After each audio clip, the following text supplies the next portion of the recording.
கர்த்தருக்கு பிரியமானவரே, இந்த நாள் ஒரு விசேஷமான ஒரு நாள், சந்தோஷமப்பட ஒரு நாள். கர்த்தர் எங்களோடு இருக்கிற இந்த நாளிலே இதுவரைக்கும் எங்களை நடத்த வந்த தேவனுக்கு நான் நன்றியும் ஸ்தோத்திரத்தை செலுத்துகிறேன். இந்த வீடியோ பார்த்து கொண்டிருக்கிற உங்களையும் கர்த்தர் உங்க பக்கத்தில் இருந்து அநேக விதமான தொல்லைகள் வராதபடி, வியாதிகள் தொடாதபடி, பிரச்சனைகள் வராதபடி உங்களையும் உன் குடும்பத்தை கர்த்தர் பாதுகாத்து கொண்டு வந்த தேவனுக்கு நான் விசேஷமா கர்த்தருக்கு நன்றி செலுத்துகிறேன். ஆம் கர்த்தர் பிள்ளைகளே, கர்த்தர் நல்லவர். God is good all the time. God is good. கர்த்தர் எப்பவுமே நல்லவராயிருக்கார். தன்னுடைய பிள்ளைகளை அப்படியே அவர் நடத்தி கொண்டிருக்காருன்னா, கரைகளை பிடித்து யாரை கொடுக்கிறாங்களோ, யார் கொடுக்காத போறாங்களோ, யார நேசிக்கிறாங்களோ, யார நேசிக்காத போறாங்களோ, யார வராங்களோ வராத போறாங்களோ, மத்தலி கர்த்தர் நோடி இருக்கிறார். அதுதான் நம்மளுக்கு தேவையா இருக்குது. நம்ம எப்படி கர்த்தர் இல்லாத நம்ம வாழ முடியாது. ஆனா ஜனங்கள் எங்க கூட இருக்கிற சொந்த பந்த ஜாதிகள் இல்லாத நாங்க வாழதுதான். ஆனா கர்த்தர் நம்மோடு இருந்தா எங்க போனாலும் நாங்க ஜெயிச்சுட்டு வரலாம். அதுதான் நல்ல தேவன். அதுக்கு நமக்குள்ளே ஒரு ஆயுதம் வேணும். என்ன ஆயுதம் தெரியுங்களா? வாசித்து பாருங்கள். மார்க் 5:34 வாசித்து பாருங்கள். கர்த்தர் என்ன சொல்றார்? அவளை பார்த்து, மகளே உன்னை விசுவாசம் உன்னை ரட்சித்ததே. கர்த்தர் அந்த வழியில் போய்கொண்டிருக்கிற நேரத்திலே ஒரு ஸ்திரீ ஆகப்பட்டவள் தேவனுடைய முகத்தை பார்க்கல. அவள் தேவனிடத்தில் பேசவே இல்லை. தேவன் கூட இருந்தவள் அல்ல. ஆனா அவனுடைய 25 நாம பார்க்கும் போது அவளுக்கு பயங்கரமான ஒரு வியாதி இருந்துச்சு. ரத்தம் போற ஒரு வியாதி. சுமார் ஒரு 12 வருஷமா அவளுக்கு அந்த வியாதி இருந்தது. அந்த வியாதினாலே எத்தனோ வைத்தியர்கிட்ட போனாலும் சுகம் பெறல. 26 நாங்க பார்க்கிறோம் அந்த வசனத்தை.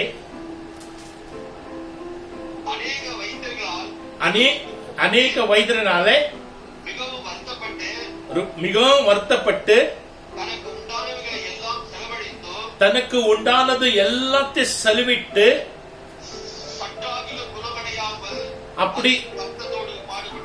அப்படி செலவு பண்ணாலும் குணம் பெறாதபடி அவள் வேதனைப்பட்டார். கர்த்தர் பிள்ளைகளே, அவளுடைய எல்லா சொத்து சுகம் எல்லாத்தையும் வித்தா. அவளுக்கு சம்பந்தப்பட்ட எல்லா பணத்தினுடைய சுகத்தை எல்லாத்தையும் அவளுக்குள்ளே உண்டானது எல்லாம் வித்து வைத்தியர்களுக்கு செலவிட்டு அவள் கடைசி அவளு வியாதி சுகமாவதுட்டு எதிர்பார்த்த நேரத்திலே அவளுக்கு வியாதி சுகப்படலே. அத்தனை பணங்கள் செலவிட்டாலும், அத்தனை வைத்தியர்களை பார்த்தாலும், ஊரு கேரி ஏறி ஏறி ஏறி ஏறி போனாலும், எத்தனை வைத்தியர்களை பார்த்தாலும் கடைசி அவருடைய வியாதியை சுகம் பெற முடியாதபடி 12 வருஷம் ரொம்ப வேதனைப்பட்டார். 1 வருஷம் இல்ல, 2 வருஷம் இல்ல, 12 வருஷம் ரொம்ப வேதனைப்பட்டார். கடைசியிலே ஒரு நாள் இயேசு சுவாமி அந்த தெருவிலே அந்த வழியிலே நடந்து போவார்ன்ட்டு கேள்விப்பட்டான். அந்த கீழே வசனத்தில் இருக்குது. ஒரு நாள் நான் கேள்விப்பட்ட 27 சொல்லுது, இயேசு குறித்து கேள்விப்பட்டு எப்படி ஆச்சுலும் இயேசு சுவாமி இந்த வழியில் நடந்து போவார். ஆனா அவர் இடத்துல நிக்க வைத்து பேசத்தக்கதாக என்னால முடியாது. காரணம் என்னன்னா, அவர் ஒருத்தர் போக மாட்டார். அவரோடு கூட நேரமான ஜனங்கள் கூட போகும்போது அவங்க நடுவில் போய் நாங்க அவங்களை நிக்க வைத்து நான் பேச வைக்கிறதோ முடியாது. அவங்க இடத்துல இந்த ஒரு ஜபம் பண்ணி அவர் கையை கரத்தை தூக்கி என் தலைமையில வச்சு ஜபிக்க வைக்கிறதுக்கு எங்களால முடியாது. அவர்கிட்ட வேண்டிக்கிறதுக்கு முடியாது, நேரம் இல்ல. ஏன்னா அவர் அங்க நிக்க மாட்டாரு. அந்த வழியில நடந்து போய்க்கிற நேரத்தில் திரளான ஜனங்களை என்னை தள்ளி தூரத்தை தள்ளி விட்டுடுவாங்க. நான் கீழே விழுந்து அடிபட்டு போயிடுவேன். இப்படி அவளை யோசித்தான். பாருங்க, ஒரு வியாதி, ஒரு மனுஷனுடைய ஒரு வியாதி இருக்கும்போது, ஒரு வைத்தியரால முடியாதது வியாதி தன்னுடைய சரீரத்தில் இருக்கும் போது, தன்னுடைய பணம் உண்டானது எல்லாத்தையும் செலவிட்டு ஆனாலும் அவளு அந்த வியாதியை சுகப்படுத்தி கொள்ள முடியாத அந்த நிலைமையில 12 வருஷம் வியாதி படுத்தி வேதனைக்குள்ள இருக்கும் போது அந்த ஸ்திரீ அவளோட மனசு எவ்வளவு துக்கமா இருக்குது பாருங்க. அவளை எப்படி எல்லாம் தேடி இருக்கா, ஒளிகள் தேடி இருக்கிறா பாருங்க அந்த சுகத்தை பெறத்துக்காக. எந்தெந்த வழியில போனா தெரியுங்களா, எந்தெந்த வைத்தியர்களை தேடி, எந்தெந்த வழியில எந்தெந்த ஊருக்கு போகணும், வில்லேஜுக்கு போகணும், எல்லாம் தேடி தேடி அந்த வழிகளை நடந்து போனான். அவளு மனசுக்குள்ளேயும் இந்த பக்கம் போனா சுகமாகுமா, அவரை பார்த்த சுகமாகுமா, இவர்கிட்ட ஜபம் பண்ணா சுகமாகுமா, அவரு என்ன இடத்துல வந்தானா அவர்கிட்ட போய் வேண்டிக் கொண்டா சுகம் ஆகுமா, இந்த மலை மேல போனா சுகம் ஆகுமா, அந்த மலை மேல ஏறி போனா சுகம் ஆகுமா, இந்த கோயிலுக்கு போனா சுகம் ஆகுமா, என்னென்னவோ எல்லாம் பிரயாசப்பட்டான். 1-2 பிரயாசப்படல. பணம் செலவிடுறது மட்டுமல்ல, எல்லா ஆலயத்துக்கு, எல்லா கோயில்களுக்கு வீதி வீதியா நடந்து நடந்து நடந்து நடந்து போய் பிரயாசப்பட்டாலும் கடைசியிலேயே அவளுக்கு எல்லாம் முழுசா தோல்வித்தான் கண்டாலே தவிர ஜெயம் விடுதலை எங்குமே பார்க்கவே. ஆனா ஒரு நாள் இயேசு சுவாமி அந்த தெருவில் போறது கேள்விப்பட்டு, இயேசு சுவாமி போறாரே, அவரிடத்தில் நான் பேச முடியாது, அவரு முக கொடுத்து என்கிட்ட பேச முடியாது, ஜனங்கள் விட மாட்டாங்க. அதுக்கு கடைசியில் ஒரு வேலை செய்யலாம், ஒன்னு செய்ய முடியும். என்ன செய்யலாம்? அவர் போய் கொண்டிருக்கும் போது நடுவில் போய் அவரை துணி மட்டும் தொட்டிடலாம். என்ன பிரதர் வாசிங்க? அவர் வஸ்திரவாதிரம் தொட்டா சொஸ்தமாகுவேன் என்று சொல்லி ஜனக்கூட்டத்திலே பின்னாடிலிருந்து வந்து அவர் வந்து பின்னாடி நடுவில் சந்து பந்துல எல்லாம் பூந்து எல்லாரையும் தள்ளி கீழ் பக்கமா கால் பக்கமா போய் சந்தில் இடம் கிடைச்சிச்சு. அந்த சந்திலே அவர் துணியை தொட்டிட்டான் பாருங்க. தொட்ட உடனே இயேசு சுவாமியில் இருந்து ஒரு வல்லமே, தன்னுடைய வல்லமே போயிருந்தது. கர்த்தர் உணர்ந்தார். அப்போவே கர்த்தர் திடீரென்று அவ்வளவு வேகமா போய் கொண்டிருக்கிற இயேசு, வேற வேலைக்கு வேற வீட்டுக்கு போக வேண்டும் என்ற இயேசு, வேற ஊழியத்துக்கு போய்கொண்டிருந்த இயேசு, ஒருத்தரை பார்க்க வேண்டும் என்று போய்கொண்டிருந்த இயேசு, ஏதோ ஒரு குழந்தை சாக போற நிலைமையில் இருக்குது, அந்த குழந்தை மீட்டு வைக்குவார் என்று சொல்லி ஒரு கூட்டமான ஜனங்கள் இயேசு பின்னாடி போய் இருந்த இயேசு, அந்த நடுவில் போய் கொண்டிருக்கிற இயேசு நினைட்டார். இவ்வளவு தொட்ட உடனே, அந்த துணியை தொட்ட உடனே, அப்போ கேட்கிறார் இயேசு சுவாமி, கேட்கிறார், யாரு என்ன தொட்டிந்து? அங்க இருக்கிற சிஷ்யர்கள் சொல்றார், சாமி, இந்த கூட்ட ஜனத்துக்குள்ளே உங்க தள்ளுறது, என்னை தள்ளுறது, உங்க மேல விழுறது, என்ன மேல விழுறது, இந்த பக்கம் இப்படி இந்த சுத்தமா ஜனங்கள் இருக்காங்க. இப்போ யார தொடுறாரு நான் கேட்டேன்னா, யார தொடாத இருக்காங்க, எல்லாரும் உங்களை தொட்டினே இருக்காங்க. யாரு இப்ப நான் கண்டுபிடிக்க முடியும் யாரு என்னை தொட்டார்? இல்ல, வேற உங்களுக்கு தொடுறது வேற, ஒருத்தர் என்ன தொட்டு இந்த விஷயமே வேற. எல்லாரும் தொடர்றவங்க எல்லாம் அற்புதம் பெற முடியாது. எல்லாரும் இயேசுவே பின்னாடி போறவங்க எல்லாம் அற்புதம் பார்க்க முடியாது. எல்லாம் இயேசுவே கூப்பிடுறவங்க எல்லாம் அற்புதம் பார்க்க முடியாது. சிலுவை போட்டு நமஸ்தே பண்றது எல்லாரும் இயேசு சாமியை பார்க்க முடியாது. இயேசு சாமியை பார்க்க வேண்டும்னா உனக்குள்ள ஒரு விசுவாசம் வேணும். உனக்குள்ள விசுவாசம் இருந்தாதான் நீ எந்த சந்து புந்தில் எல்லாம் பூந்து இயேசு சுவாமியை தேடத்தக்கதாக உன்னோட ஆவி ஆத்ம சரீரம் முழுது கர்த்தரை தேடி அவங்களை தொட்டு அவருடைய இடத்துல இருந்து வல்லமை வாங்கத்தக்கதாக உனக்குள்ள ஒரு விசுவாசம்.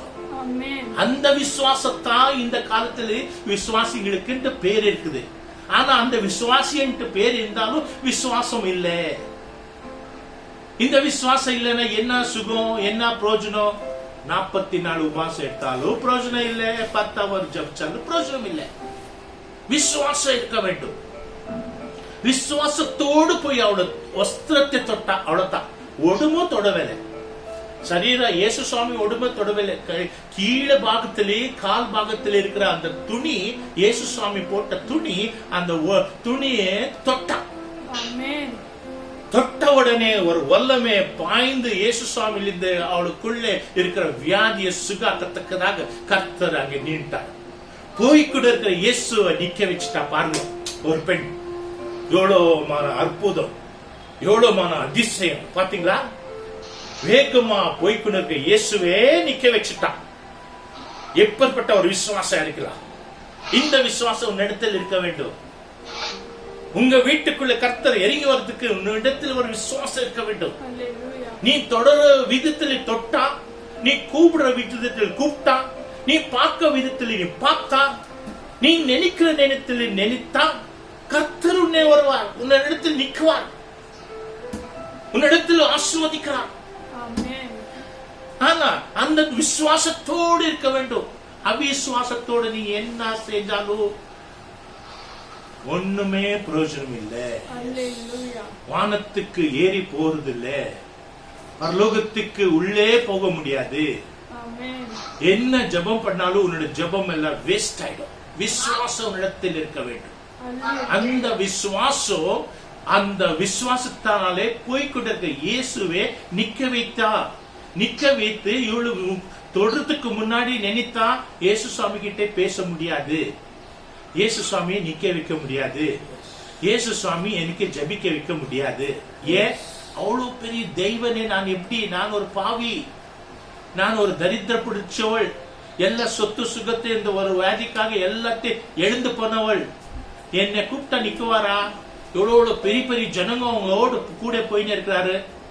அது எல்லாம் ஆம்பளைங்க பூந்து நடந்து போறாங்க வேகமா. இந்த நேரத்தில் நிக்குவாரா? பார், உன்னிடத்தில் விசுவாசம் இருந்தா இயேசு நிக்குவார். உன்னிடத்தில் விசுவாசம் இருந்தா இயேசு நிக்க வைக்க முடியும். உன்னிடத்தில் விசுவாசம் இருந்தா இயேசு வர வைக்க முடியும். நின்னு என்ன சொல்றாரு? யார் என்னை தொட்டுந்து அவளிடத்தில் பேசி அப்புறமா அவள் வந்து பயத்தோடு 33 வருஷத்து பாருங்கள்.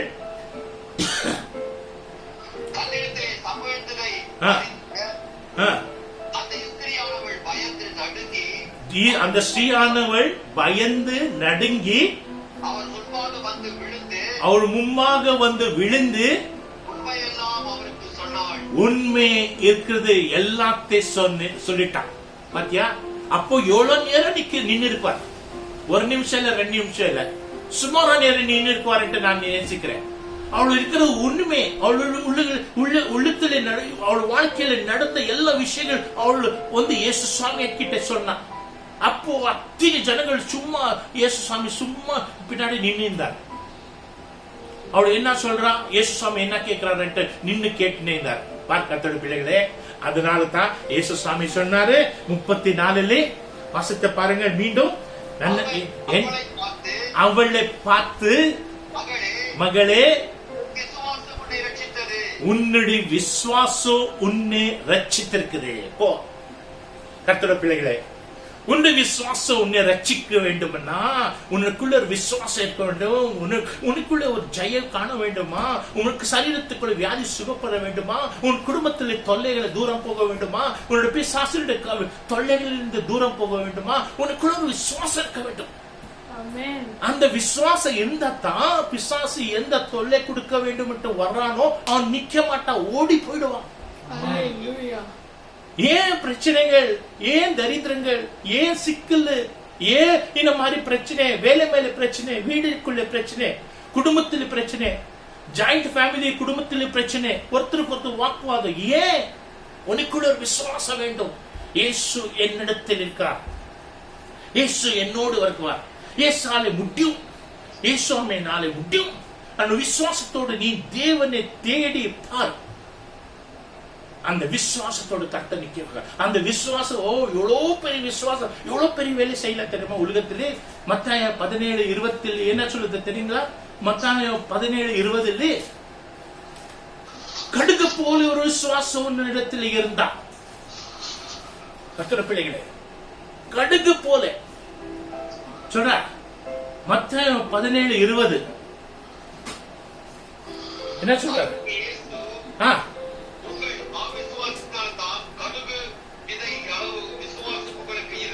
கடுகு போல ஒரு விசுவாசம் உன்னிடத்தில் இருந்தா நீங்கள் இந்த மலையை பார்த்து இந்த மலையை பார்த்து இவ்விடம் விட்டு அப்புறம் போ என்று சொல்ல இது இந்த இடத்தை விட்டு அப்பாற போன்னு சொன்னா அது அப்புறம் போ, அது அப்படியே போயிடுமா?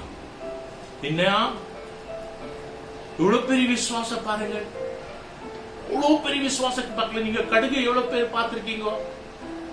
இன்னைக்கு தர கடுகு கடுகு சாஸ்வே அக்கடுகு அவ்வளோ விசுவாசம் இடத்தில் இருந்தா இந்த மலையை அந்த பக்கம் போடாடா என்ன போயிடும். வானத்துக்கு பூமி நிக்கிற பிசாசே உன்னிடத்தில் யுத்தம் செய்யறதுக்கு வந்தா, உன்னிடத்தில் சண்டை போடுறதுக்கு வந்தானா, உனக்கிட்ட என்ன வேணும் தெரியுங்களா? என்ன ஒரு வல்லமே, என்ன ஒரு கை தூக்கு, உன்னை இது பண்றது நாமத்துல அப்படி எல்லாம் சொல்றது ஒண்ணு வேண்டாம். உனக்குள்ள ஒரு கடுகு போல விசுவாசம் இருந்தா வானத்துக்கு பூமியும் பிசாசு நடுங்கி ஓடி போயிடுமா. பிசாச போய் சொல்ல போதும், அந்த கடுகு போல விசுவாசம் இடத்தில் வேண்டும். அதுதான் மலை. ஏதோ காடு கிட்ட போயிட்டு மலை கிட்ட போயிட்டு அந்த மலையை பார்த்து நான் கடுகு போல விசுவாசம் இருக்குது, மலையை பெய்ந்து அந்த பக்கம் போனா அந்த வேலையில செய்யாதீங்க. மலைன்னா என்ன? குடும்பத்திலே ஒரு பிரச்சனைகள், வாழ்க்கையில் வர பிரச்சனைகள், மலை போல வர பிரச்சனைகள், மலை போல வர வியாதிகள், மலை போல வர சிக்கல்கள், இதெல்லாம் நீ தாண்டி போக வேண்டும்னா உனக்குள்ள ஒரு கடுகு போல விசுவாசம் இருக்க வேண்டும் என்று இயேசு சொல்றார். யாரு சொல்ல? இயேசு சொல்றார்.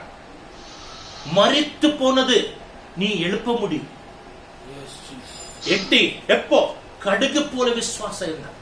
மரிச்சு போனது, ஆனா அந்த கடுகு போல விசுவாசம் இருக்குதா? உன்னுடைய ஆசீர்வாதங்கள் எல்லாம் மறிச்சு போயிருக்குது, உன்னுடைய தெய்வீகத்தை எல்லாம் மறிச்சு போயிருக்குது, எல்லாம் சத்து போயிருக்குது. இந்த சத்து போனது மீண்டும் உயிராக்க வேண்டுமா? உன்னுடைய ஆசீர்வாதத்துக்கு உயிர் கொடுக்க வேண்டுமா? உன்னுடைய தெய்வீகத்துக்கு உயிர் கொடுக்க வேண்டுமா? உன்னுடைய உலகத்தினுடைய காரியங்களுக்கு வேலை மேல ஒரு ப்ரொமோஷனுக்கு உயிர் கொடுக்க வேண்டுமா?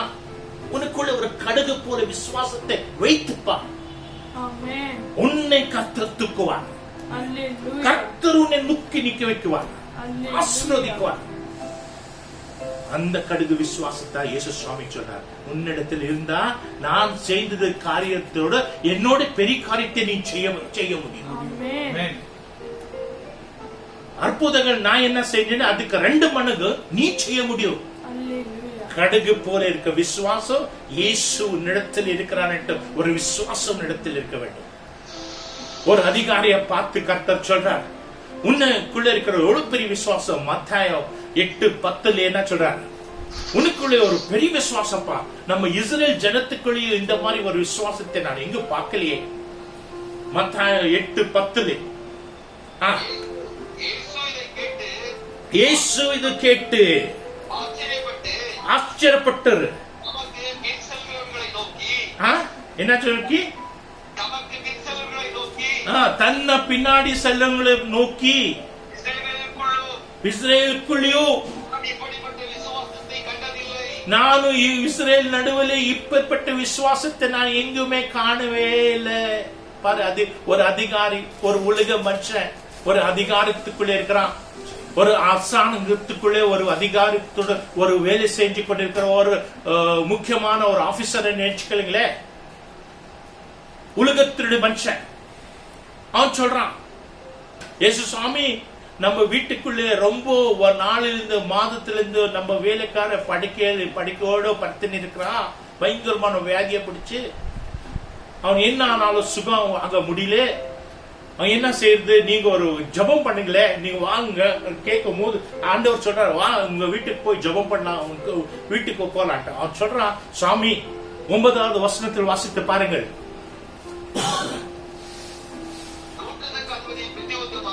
அதிபதி என்ன சொல்றான்? நீங்க என் வீட்டுக்கு பிரவேசிக்கிறதுக்கு நான் பாத்திரம் இல்லைன்னு சொல்றான். பாரு எவ்வளவு தாழ்த்திக்கிறான் பாருங்க. நீ எவ்வளவு பெரிய தெய்வம், எவ்வளவு அற்புதம் செய்தவர், நீங்க நம்ம வீட்டுக்கு வரத்துக்கு நான் பாத்திரம் இல்லை சுவாமி, எனக்கு யோகித்தை இல்லை சுவாமி, என்ன அங்கீகாரத்துக்கு ஐ அம் அன்லைக் அன்ஃபிட் சொல்றான், ஒப்புக்கொள்றான். அப்போ அவ என்ன சொல்ற ஒரு வார்த்தை வாசிங்க. ஒரு வார்த்தை மாத்திரம் சொல்லு. ஒரு வார்த்தை மட்டும் சொல்லு. என்ன? ஒரு வார்த்தை மட்டுமே சொல்லு. ஒரு வார்த்தை மட்டும் சொல்லு சுவாமி, உன்னுடைய வேலைக்கார சுகமாகுவான். ஒரு வார்த்தை சொல்லு. எவ்வளவு பெரிய விசுவாசம் பாத்தீங்களா? அந்த காலத்துல அவனுக்கு யார் கத்து கொடுத்தாரோ, எப்படி கத்துக்கினானோ எனக்கு தெரியல. ஒரு உலக மனுஷத்துக்குள்ள இருக்கிற ஒரு விசுவாசம் ஒரு தெய்வீக பிள்ளைகளுக்குள்ளே ஒரு சில நேரத்தில் இருக்காது. கேட்டு கவனமா கேளுங்க. தெய்வீக பிள்ளைகள் நடுவிலே அவங்க ஊழியர்கள் செய்யறாங்க, வேதத்தை எடுத்து ஊழியங்கள் செய்யறாங்க, பிரசங்கங்க பண்றாங்க. விசுவாசிகள் அநேக யூடியூப், அந்த டியூப், இந்த டியூப், வாட்ஸ்அப், இந்த மெசேஜ், டிவி, அந்த டிவி, இந்த டிவி, எந்தெந்தோ டிவில எந்தெந்தோ சத்தியங்களை கேட்கிறாரு. ஆனா அவங்களுக்குள்ளே விசுவாசம் இல்லை. ஆனா இவங்க உலகத்தில் ஒரு அதிகாரத்தில் ஒரு மனுஷன் அவன் சொல்றான், சுவாமி நீ ஒரு வார்த்தை சொல்ல அவன் சுகம் ஆயிடுவான். எந்த நோக்கத்தோடு சொன்னான்? அந்த காலத்திலேயே அவங்க வந்து தேடி வீட்டுக்கு வந்து தலைமையில கையை வைத்து ஜபம் செஞ்சா, அந்த வீட்டுக்குள்ள ஜபம் செஞ்சா, போராடி ஜபிச்சா வியாதிகள் சுகாகும். இல்ல வைத்தியர்கிட்ட போய் மருந்து கொடுத்தா வியாதி சுகாகும். ஆனா இவன் என்ன சொல்றான், சுவாமி நீ ஒரு வார்த்தை சொல்லு சுவாமி, ஒரு வார்த்தை சொல்லு அவன் சுகமாயிடும். எவ்வளவு பெரிய விசுவாசம்! ஆண்டவரை ஆச்சரியப்பட்டார். அவங்க பின்பற்ற பிள்ளைங்களை பார்த்து சொன்னாரு, பாரு என்ன மாதிரி விசுவாசம் இடத்தில் இருக்குது. விசுவாசம் இருக்கிறனாலே நீ அந்த விசுவாசம் பார்க்கும் போது எவ்வளவு பெரிய விசுவாசம், சுகமாயிடும், சுகம் பெற்று போயிடுவேன். நீ சுகமாக்கத்தக்கதாக தேவன் உன்னை பலத்தை நிற்க வைப்பார். கர்த்தருடைய பிள்ளைகளே, அந்த விசுவாசத்தை உன்னிடத்தில் இருக்க வேண்டும். அப்படி விசுவாசம் மகா பெருசா இருக்குது. தேவனுடைய கிருபை, தேவனுடைய மகிமை, தேவனுடைய பிரசுத்தமான காரியங்கள் நீ பெற வேண்டும்னா அவனுக்குள்ளே ஒரு விசுவாசம் காணப்பட வேண்டும். கர்த்தருடைய பிள்ளைகளே, கடைசி ஒரு வசனத்தை வாசிக்கலாம். கொஞ்சம் டிஸ்டர்பன்ஸ் இருக்குது, வாசித்து பாருங்க. 2 தீமோத்தேயு 4:7 வாசித்து பாருங்கள். 2 தீமோத்தேயு 4:7. கர்த்தர் உமக்கு ஸ்தோத்திரம். நல்ல போராட்டத்தை போராடினேன், ஓட்டத்தை முடித்தேன், விசுவாசத்தை காத்துக்கொண்டேன். கர்த்தருடைய பிள்ளைகளே, நல்ல போராட்டத்தை போராடுறதுக்கு மறுபடியும் வாசிங்கள். நல்ல போராட்டத்தை போராடினேன், ஓட்டத்தை முடித்தேன், விசுவாசத்தை காத்துக்கொண்டேன். கர்த்தருடைய பிள்ளைகளே, இந்த விசுவாசம் உன்னிடத்தில் இருந்தா நீ ஓட்டத்தை முடிக்க முடியும், நல்ல போராட்டத்தை போராட முடியும். கர்த்தருடைய பிள்ளைகளே, இந்த போராட்டம் நீ காண வேண்டுமா? நல்ல போராட்டத்தை நீ காண வேண்டுமா? முடிவை நீ காண வேண்டுமா? உனக்கு ஜெயம் காண வேண்டுமா?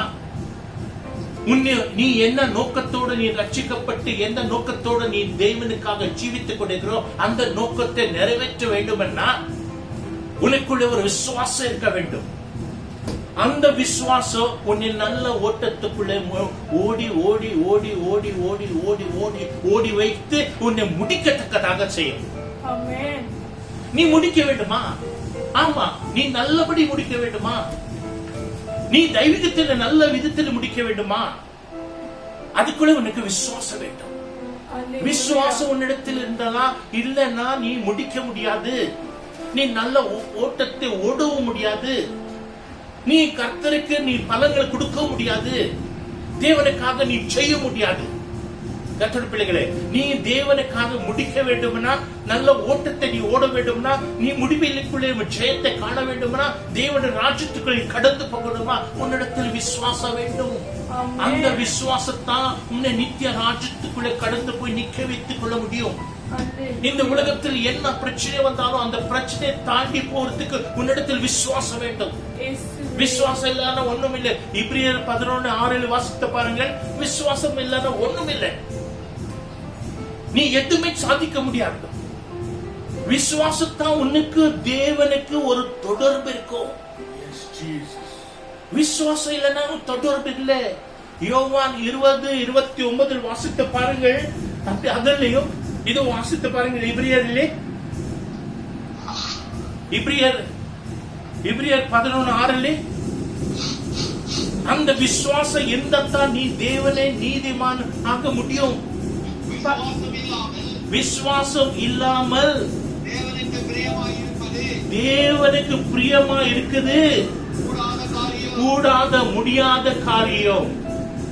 விசுவாசம் உன்னிடத்தில் இருந்தால் நீ தேவனிடத்தில் பிரியமா இருக்க முடியும். தேவனின் காரியங்கள் நீ செய்ய முடியும்.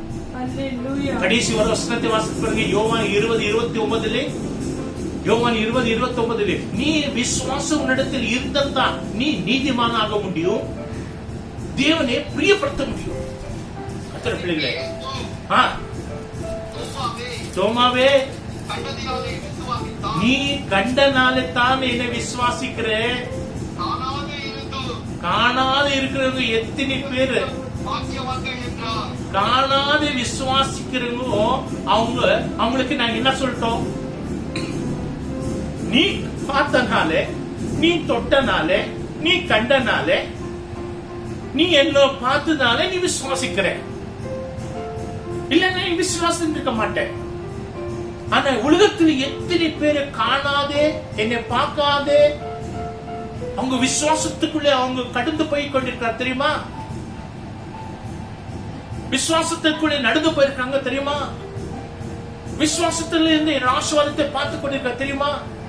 ஆமா, இயேசு என்னோடு இருக்கிறார் விசுவாசத்தோடு இருக்காங்களே. நீ கண்டு விசுவாசிக்கிறே, காணாது இருக்கிறவங்க எத்தனை பேர் என் மேல் விசுவாசத்தோடு இருக்கிறாங்க. அந்த விசுவாசத்தோடு இருக்கிற விசுவாசிகளுக்கு, பிள்ளைகளுக்கு, ஊழியக்காருக்கு நான் என்ன சொல்றேன்? என்ன சொல்ல முடியும்? அவங்களை பார்த்து நான் சொல்றேன், அவங்க பாக்கியவான். என்ன பிரதர் அந்த வார்த்தை சொல்?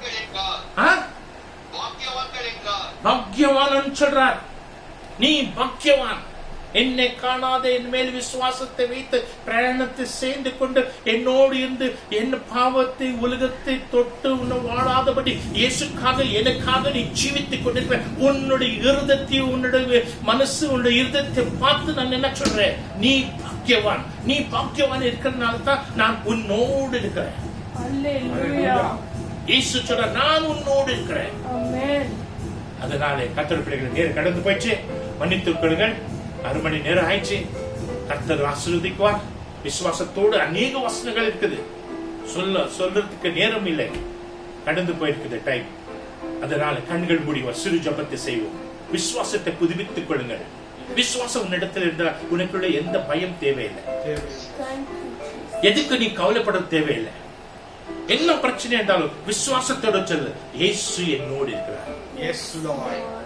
இயேசு என்னோடு இருக்கிறார். இயேசு என்னோடு இருக்கிறார். அந்த வார்த்தை உன்னிடத்திலிருந்து விசுவாசத்தோடு தடுந்து எழுப்பி வர வேண்டும். நீ 10 மணி நேரம் ஜெபிக்கிறது பெருசல்ல. நீ ஜெபிச்ச உடனே நீக்குள்ள விசுவாசத்தோட ஜெபம், என் ஜெபத்தை இயேசு கேட்டார். நீ ஜபிக்கிறது ஜபிச்சுட்டு ஏதோ எல்லாரும் ஜபிக்கிறாரு நீ ஜபம் ஜபிச்சுட்டு உட்கார்ந்து ஏஞ்சி போறது அல்ல. என் ஜபத்தை கர்த்தர் கேட்டார். அந்த ஜபத்துக்கு கர்த்தர் பதில் கொடுக்குவார்.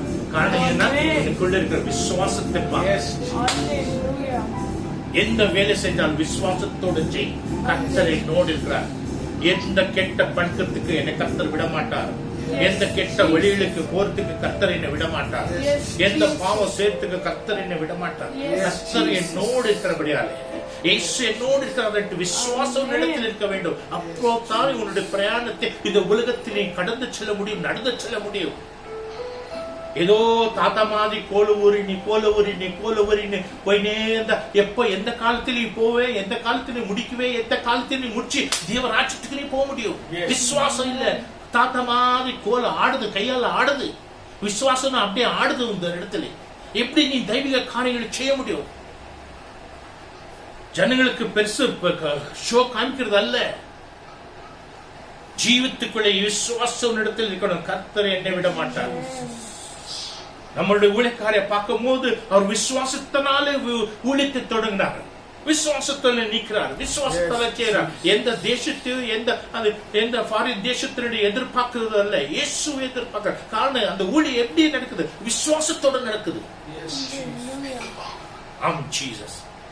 இந்த காரியத்தை கர்த்தர் கண்டிப்பா உங்களை ஆசீர்வதிப்பார், கைவிட மாட்டார். அவர் உன்னை தாங்குவார், உன்னை வழி நடத்துவார்.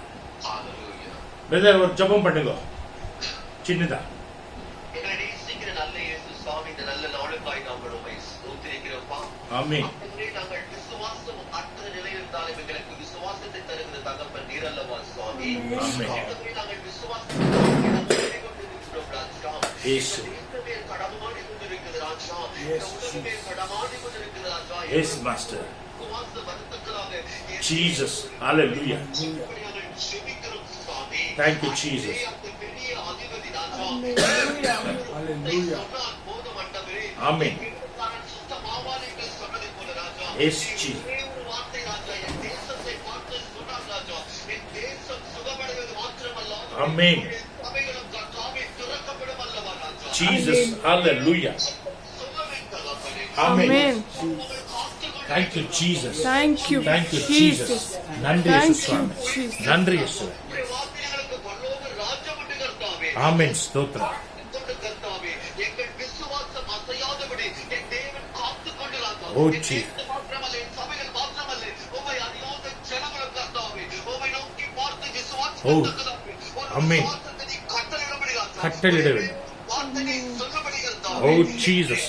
ஆசீர்வதிக்கும்படி நாங்கள் ஜெபிக்கிறோம். ஜெபிக்கிறோம். என் தேவன் அப்படியே செய்வதற்கு உமக்கு நாங்கள் நன்றி செலுத்துகிறோம் சுவாமி. ஊழியர்களை குறித்து பேசுகிறீர்கள் உமக்கு நன்றி. Yes, sir. என் பிரதரை கர்த்தாவே, அதிகமாய் கர்த்தாவே, நீ பயன்படுத்தும் போதற்காக உமக்கு ஸ்தோத்திரம். நன்றி. ஸ்தோத்திரம். எல்லா துதி, கனம், மகிமை ஆண்டவரே, இயேசு. உமக்கு செலுத்தி, இயேசுவின் நல்ல நாமத்தால் ஜெபிக்கிறோம் எங்கள் ஜீவனுள்ள நல்ல பிதாவே. ஆமென். ஆமென். ஆமென். என் ஆத்மாவே கர்த்தரை ஸ்தோத்திரி, என் உழுமண்ணமே பரிசுத்த நாமத்தை ஸ்தோத்திரி. என் ஆத்மாவே கர்த்தரை ஸ்தோத்திரி, அவர் செய்த சகல உபகாரங்கள் ஒன்று மறவாமல். ஆமென். ஆமென். கர்த்தருடைய பிள்ளைகளே, இவ்வளவு நேரமா கேட்ட உங்களுடைய சத்தியம் உண்மையாகவே கர்த்தர் உங்களை ஆசீர்வதிப்பார். எப்பவுமே உன்னை கைவிட மாட்டார், உன்னை தாங்குவார், உன்னை வழி நடத்துவார். எல்லா பாகத்திலையும் விசுவாசத்தோடு இருங்கள், கர்த்தர் உன்னை கைவிட மாட்டார். கர்த்தர் உங்களை உங்கள் குடும்பத்தையும் ஆசீர்வதிக்கட்டும். Have a wonderful week. God bless you.